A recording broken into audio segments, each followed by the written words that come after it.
Hi everyone, I'm John C. Morley, the host of the JMOR Tech Talk Show and Inspirations for Your Life.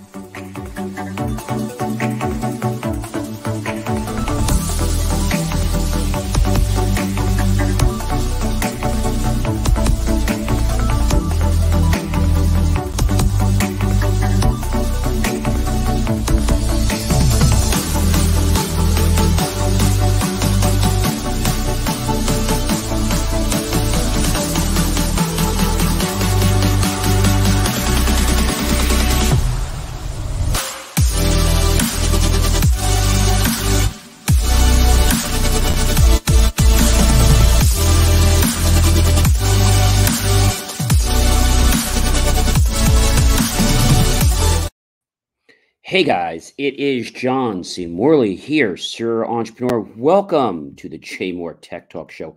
I can't believe, ladies and gentlemen, that we are in, the first Friday of December. I mean, that is really cool. Holidays are just around the corner. I know I've got like 9 or 10 holiday parties, and it's like, where did all this come from, right? I remember when it was just Halloween, or even when it was just starting to be the end of June, right? And it just kind of flew by. We got another great show for you guys tonight, so I know you're really going to appreciate this. So let's get right into it, right? We got a lot of good stuff. First thing is UTS Student and his Alt-Bionics. So what is this all about? Well, it was roughly about 3 years ago, and it was just a little small school project to do a proof of concept. And he actually got the second place winner at the University Showcase contest, but it grabbed headlines as far away as the United Kingdom. And for their senior project at the UTSA, Ryan Saavedra and 3 classmates had built a robotic prosthetic hand for less than $700. Now, that's a fraction of what many prosthetics like it on the market cost today. Their 3D printed model offering artificial intelligence, enhanced bionic prosthetic at an affordable price dangled the prospect of an upheaval in a multi-billion-dollar industry. And Saavedra said, "What's next?" And I'll quote what he said: "I had absolutely no idea." And then he said, "I was an undergrad with no prior experience of building a company or commercializing a medical device. In fact, he had no plans to do so." Today, Alt-Bionics, the startup Saavedra founded, is on a steady path to carry his concept to market. It's in talks currently to begin its first small-scale clinical trial venture, and it's gaining a lot of traction and attention from local investor groups and business observers. Far beyond the San Antonio's little knit of the robotic scene area. And manufacturers from Poland and other clinicians in South Africa say they want to work with Alt-Bionics. This is kind of amazing. So Saavedra took his concept beyond a school project, as he said, but these new segments reached a friend who asked if her cousin, an Army Ranger with multiple amputations from a tour in Afghanistan, could try out the model his team had created. Saavedra said, "Sure." And the veteran quickly put it on, and they programmed the hand to make a rude gesture. And Saavedra said the man was absolutely thrilled. So, and I quote, "His family asked me, 'What's next?' And that question is a lot of different coming from someone who these devices can help," close quote, he said. Now, Saavedra, really was passionate about just doing this for, his school project. And most are responding to a TikTok video clip he posted showing a montage of the prosthetic development that currently has more than 18 million views on the app. Saavedra said he films just about everything he does. I think that's pretty amazing. And so we might be seeing disruption in the industry, but in a good way. So while many devices with similar functionality typically cost tens of thousands of dollars, Alt-Bionics is pushing for a price point, get this, ladies and gentlemen, of $3,500. Now, Alt-Bionics and allows you to control it through sensors that direct and allow it to detect electric activity in other muscle groups, such as the forearms or shoulders. And AI helps guide the hand into various poses. But I think this is really remarkable, how they did this. And just not too long ago, Alt-Bionics saw $200,000 in a pre-seed funding round, and it collected $283,000. Kudos, guys. Really kudos to you guys. And so I think this is pretty amazing. And this really just proves that, you can do anything if you believe in yourself. So, bionics, prosthetics, and just kind of using what's going on, I think is pretty cool because a lot of people don't understand, like I said, what is next. And so I think having medical devices at a lot cheaper of a cost, they're going to be more reliable, more scalable, and have a lot more applications that we don't even know are going to be about today. All right, let's jump into our next topic. Our next topic comes to us from South Dakota. So the South Dakota bans TikTok usage on government devices. What the heck is this all about? Well, the South Dakota governor bans state employees from using TikTok on government devices. And so South Dakota's governor signed an executive order not too long ago banning state agencies, employees, and contractors from accessing TikTok on government devices, citing, and I quote, the growing national security threat, close quote, posed by the Chinese-owned social media platform. Quote, South Dakota will have no part in the intelligence gathering operations of nations who hate us, close quote. Governor Kristi Noem said in a recent press release. Quote, the Chinese Communist Party uses information that it gathers on TikTok to manipulate the American people, and they gather data off the devices that access the platform, close quote. And the order went into effect immediately. So it's unclear if many or any state employees were actively using TikTok on state-owned devices, but with this move, Noem is the latest lawmaker to urge for tougher actions to be taken against popular short-form video apps, potentially scoring some political points and maybe some pushback. So they're not just trying to do this there, but he's hoping to take this movement across the entire United States because, we really don't know what's up TikTok's sleeve. And if you had to ask me, what is TikTok doing with the data it captures? And I have to say, it collects biometric data, including your face and voice print. It can also use and predict your age, gender, and interest based on your activity. The app also accesses information on your device's clipboard, including text, images, and video. So TikTok has been accused back in July of aggressive data harvesting. Is your information at risk? Users of the video app have been warned about its data practices and links to China. Can you keep your details safe? So I think this is panicking a lot of people. And really what's going on right now is they're trying to figure out what can they do to mitigate damages. Because, we really don't know where the damages are coming from, who's directly responsible for them. I think that's number one. And I believe that TikTok has some issues. So will TikTok be more regulated by the U.S.? It's a global giant, okay? And while experts and lawmakers agree more regulation is needed, there's a lot of disagreement about how the regulatory scrutiny of TikTok can take place. Is TikTok's ban in the United States possible? According to Forbes, well, anything is possible, but is it probable? I think that's really the question. Is it probable?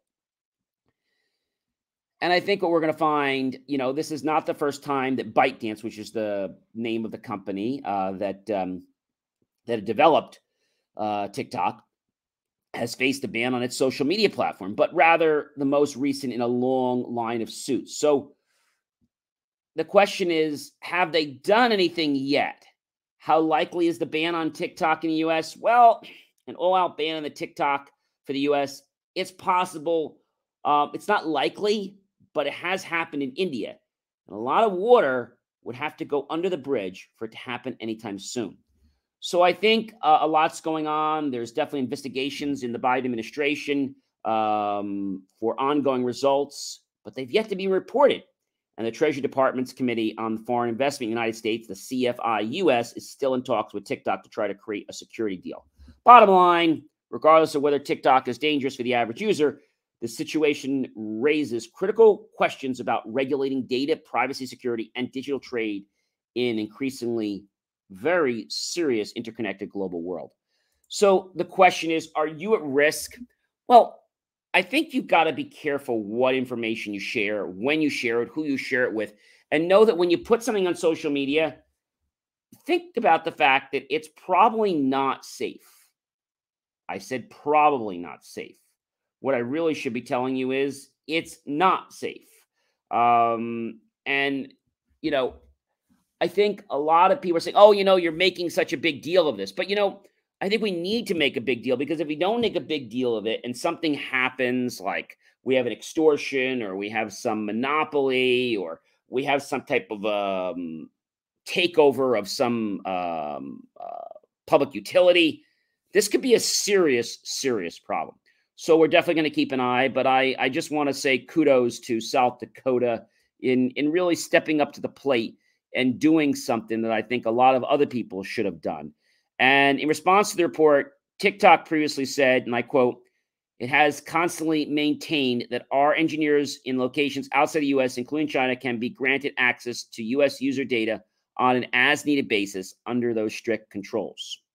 So TikTok executives testified before a Senate panel last year, if you remember, that it doesn't share information with the Chinese government, and that a U.S. banned security team decides, actually the base banned security team decides who can access U.S. data from China. I don't know. And a quote from South Dakota, quoting, "Because of our serious duty to protect the private data of our South Dakota citizens, we must take the action immediately," Noam said. "I hope other states will follow South Dakota's lead, and Congress should take broader actions as well." I think they're on the right track, and they haven't done enough yet that is going to cause somebody an issue, but they really have. It's just they haven't shown their cards. So we're going to keep an eye on this, ladies and gentlemen. We're definitely going to keep an eye on it. So security is becoming more and more of an issue, no matter where you go, who you talk to. It's definitely, when I say a problem, it's definitely a problem. And if we don't embrace right now, if we don't unite, if we don't figure out what's going on, then there could be a serious, serious problem. And I'm not talking about a problem that is going to stop the world. I'm talking about a problem that's going to exploit people's data, that's going to basically take your information in the U.S., information that could compromise the security of U.S. operations in protecting its citizens and in its naval and civil and other types of defense plans. That could be military related, that could be weapons, that could be just tactile approaches they use. It could also be our creative uses for trying to combat cyber fraud. Now, I know this sounds really crazy, but the truth of the matter is it's not. And more people are going to wake up when they start to see what happened. So the big question I have for you is, when will people wake up about the security problem with TikTok? When? The U.S. military banned its members from using TikTok on government devices at the late 2019 and early 20s, as did the Transportation Association. So is TikTok's security a risk in 2022? And I want to quote, "Officials in the United States have long warned of potential national security threats because the wildly popular social video platform TikTok is owned by a Chinese company, ByteDance. But TikTok has always maintained that it is firewall between ByteDance and its U.S. user base." Do we believe that? I believe that as much as companies like RoboForm say that their system is so secure, when really they're sending the master password over an unencrypted connection through plain text. That's just bad. The TikTok team also says, and I quote, "Our teams continuously monitor for suspicious or unauthorized activity, and they keep track of recent unusual security events that you do not recognize."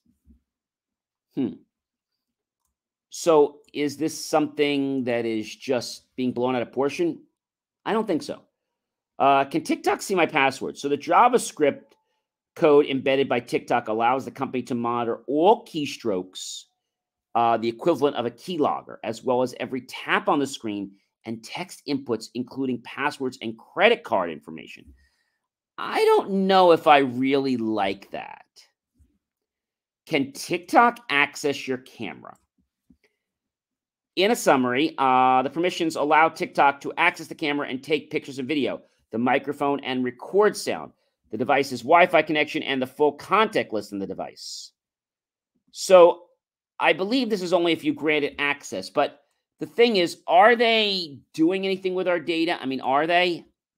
And the question is TikTok stealing U.S. data? Is it? TikTok has rejected the Internet 2.0 report as baseless. TikTok spokesperson said, and I quote, "The TikTok app is not unique in the amount of information it collects. We collect information that users choose to provide to us and information that helps the app function, operate securely, and improve the user experience." That's a big load of BS, and you know that. Is TikTok stealing our information?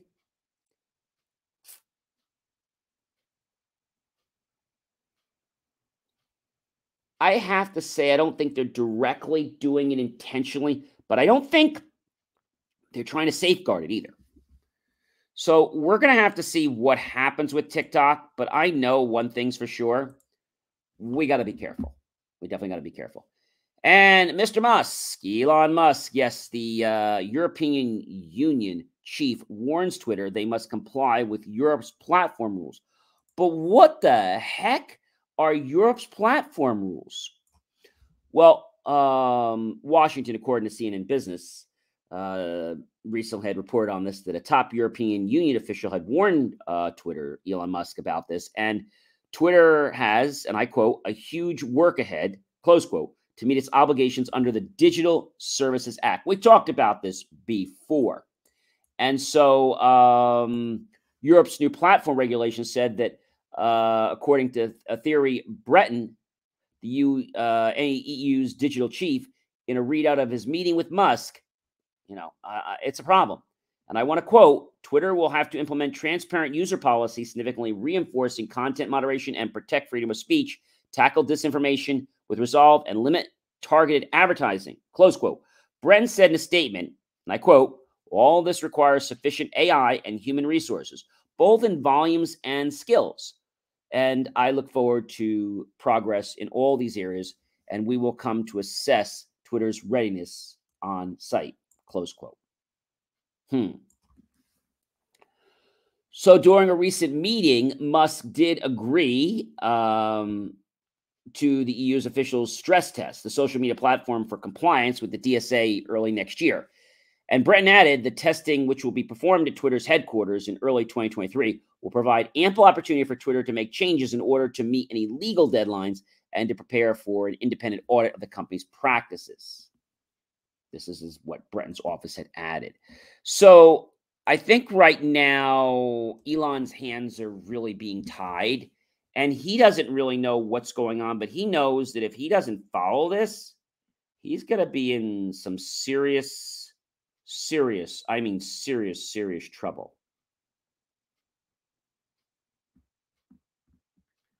Serious trouble. So I think we've got to understand, first of all, the question is, what is Elon doing with Twitter? Okay. Is it going? I would say he's spending all this money. He's going to probably want to make this very, very safe. But I don't know. I know that he wouldn't spend all this money and probably just throw it down the tubes. it's going to be an interesting battle. I mean, I'm talking about a really interesting battle. Because I know that he could get hit with a lot of fines. I'm not just talking about a few $1,000s. I'm talking millions or trillions. So we're going to have to see what's going on, and the EU scrutiny could push Musk's Twitter to face additional pressure at home. And so it's going to be interesting because I don't know if you know this, but Musk's acquisition of Twitter included financing from a Saudi prince. Yellen had said that it could be appropriate for the Committee on Foreign Investment in the United States, the CFIUS, to review Musk's Twitter takeover. This is getting like really out of hand. And the question I still want to ask is, why did Elon Musk buy Twitter? Why? What's his plans?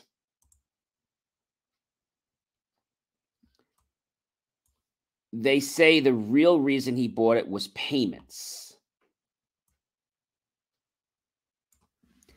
Elon Musk took over as the CEO of Twitter, and he spends most of his day on the social media platform. But again, we're not getting the truth yet. Okay. Musk, of course, is part of PayPal's overseas gangster groups. And in the late 90s, it went on to become billionaires. Now, payments are in Musk's blood from day one. One of his first companies was a payment business called X-A-Name,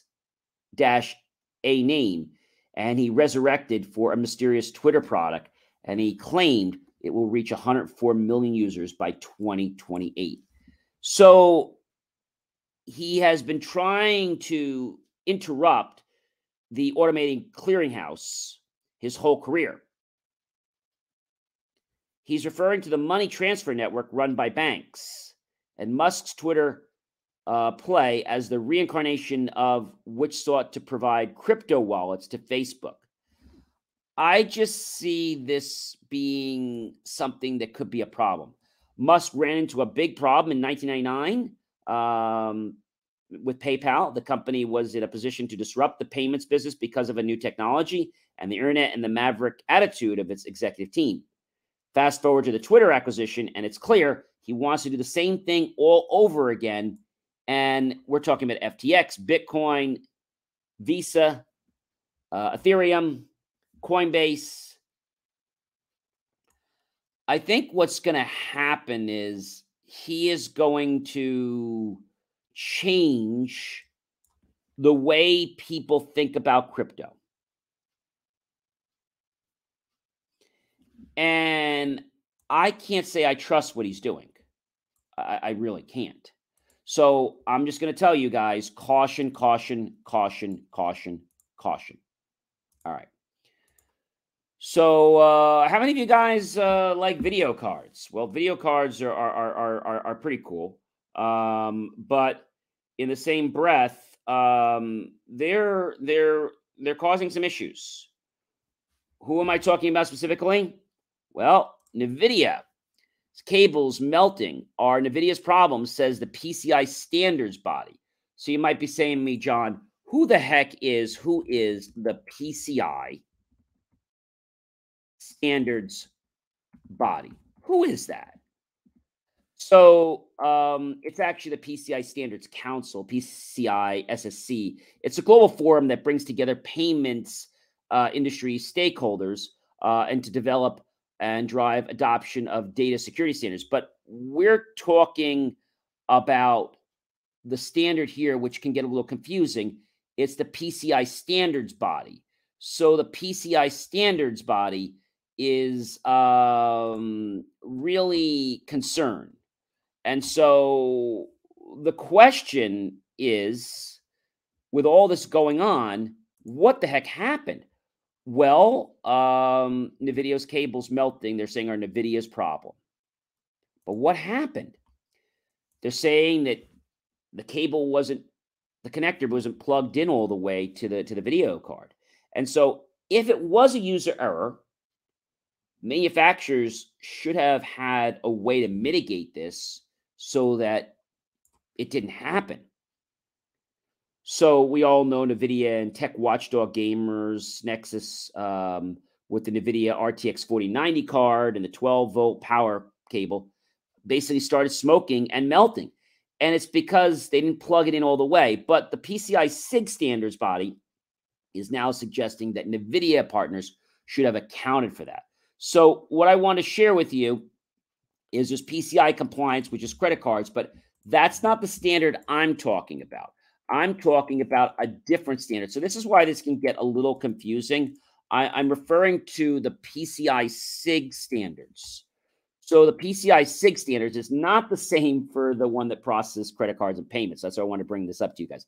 It's the Peripheral Component Interconnect Special Interest Group, an electronics industry consortium responsible for specifying the peripheral component interconnects, PCI, PCIX, PCI Express, PCIe, computer buses, and it's based in Beaverton, Oregon.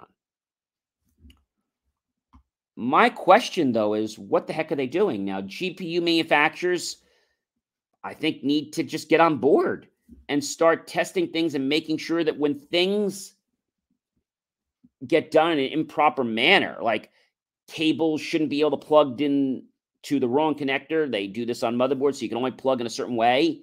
Definitely do that, but also make it that, if the connector is not in all the way, maybe it doesn't make connection if they can't figure out a way to block the logic so that it doesn't actually connect the connector unless it's all the way seating. But I think they should have had some type of a watchdog to take care of this. So the PCI SIG created the 12-volt horsepower WR standard, as well as all the PCI Express standards for the matter. And there were some good reasons it might want to send this now. And for one thing, they're hoping the new connector will become the standard for PCIe 5.0 graphics cards. Now, that may not happen now, that NVIDIA's melting power connectors have become this safety issue.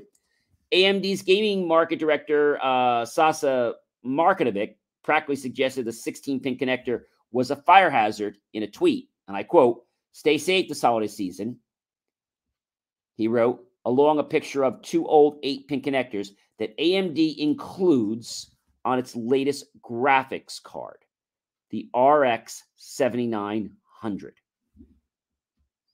So, bottom line is, something needs to be done, but you got to make sure you plug it in. But if you got people that are building PCs and they don't know what they're doing, you got to realize that this does fall back on the manufacturer. That's number one. But that doesn't say that it dismisses the homeowner or the business owner. I think it should be basically what I call idiot proof. You shouldn't be able to cause a fire. I mean, you just shouldn't be able to do it, right? If there's only one way to plug your plug into an outlet, okay, and you can't plug it in the other way, then that's it, right? You can't plug it in the other way. The one plug is bigger, the other plug is smaller. You can't plug it in the other way. If there's one way to put in a USB cable and you can't reverse it, there's one way. Certain cables you can put in two ways, right? So I think we really have to go back to our responsibility. But before I dive back in on this, who is really responsible for the NVIDIA fires? Who? Who is really responsible? That's just the question I want to ask you.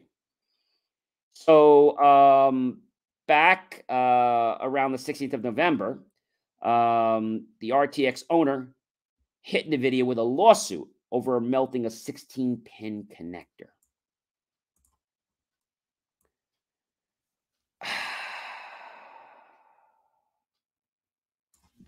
So one GeForce RTX 490 had taken their fight with NVIDIA to the courtroom. And according to Justia, Lucas Genova recently filed a class action lawsuit against NVIDIA over the 16-pin power adapter meltdown. The lawsuit states that Genova is suing NVIDIA for unjust enrichment breach of warranty, fraud, and violations of New York's general business law. I mean, crazy.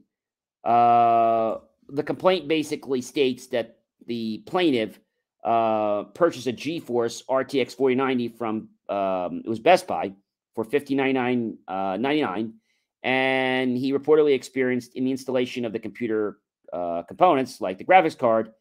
He installed the graphics card following the best practices. After installation, Genova eventually discovered that his 16-pin power adapter had melted. So the lawsuit says that, and I quote, thus the plaintiff and the class members have been hit with a costly double whammy, a premium purchase price of the $50.99 for a dangerous product that should have not been sold in its current state, and the document references user feedback that's been on Reddit and all this other things. But at the time of this, the 26 GeForce RTX 4090 owners have come forward sharing similar experiences with a 16-pin power adapter melting and sometimes damaging the 16-pin power connector on the graphics card.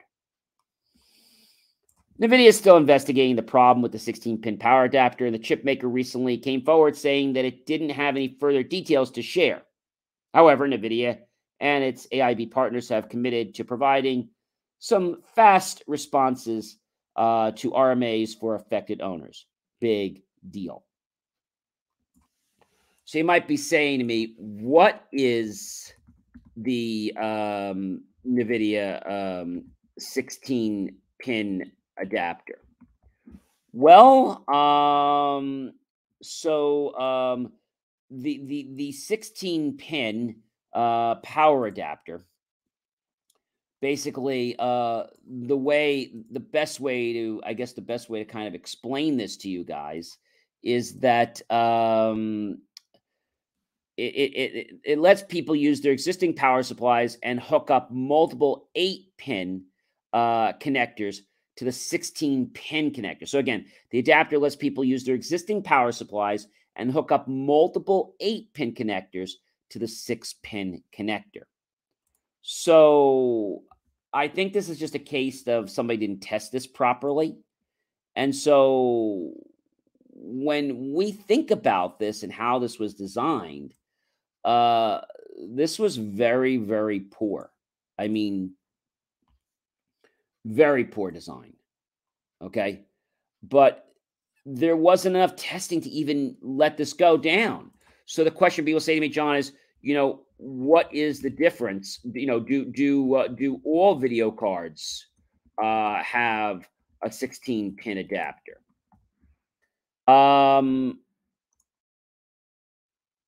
So NVIDIA had the 16-pin connector. They have a 6-pin GPU. And the question is, can 6-pin GPUs run on 8 pins? No, the GPU has 8 pins and it will expect an 8-pin plug. You can, however, use an adapter like the one shown in a lot of manuals to turn your 6-pin power into an 8-pin power. But if you do this, you're sucking more power from the 6-pin rail than necessarily designed to support. And yeah, you could have a fire issue. Do all GPUs have 8-pin connectors? If the GPU requires more than 150 watts, it will come with an 8-pin connector or 2 6-pin connectors. Again, the GPU will come with an 8-pin connector, okay, or 2 6-pin connectors. Pretty easy, right? And so the most power-hungry graphics cards come with a 6-pin and an 8-pin connector. But the question is, how did NVIDIA's RTX 4090 ever get allowed on the market? How?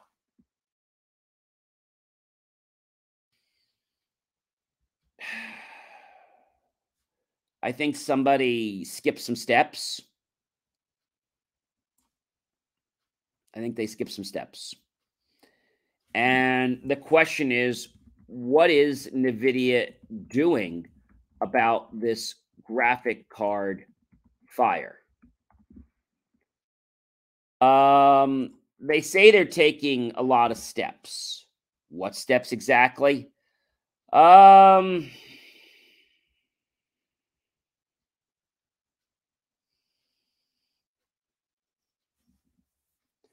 well, the affected cards seem to be primarily custom versions prepared by NVIDIA's partners. And the companies requested that all the cards are sent directly to the headquarters for investigation. So they claim it wasn't NVIDIA's direct fault.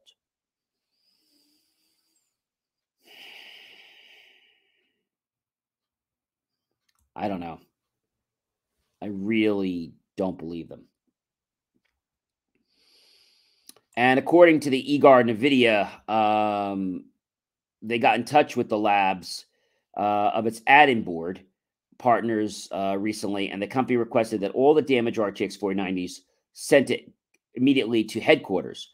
But it's unclear whether this refers to manufacturer's headquarters or to NVIDIA itself.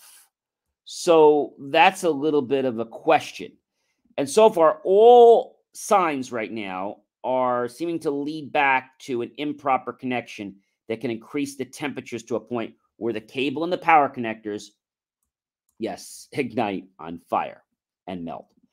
So this is caused by bending the 16-pin cable during the installation, which in all fairness is hard to avoid since the GPU is so big. So again, it appears by bending the 16-pin cable during the installation. You have to be really careful. And many PC cases simply don't have room to accommodate the card and the cable without bending it.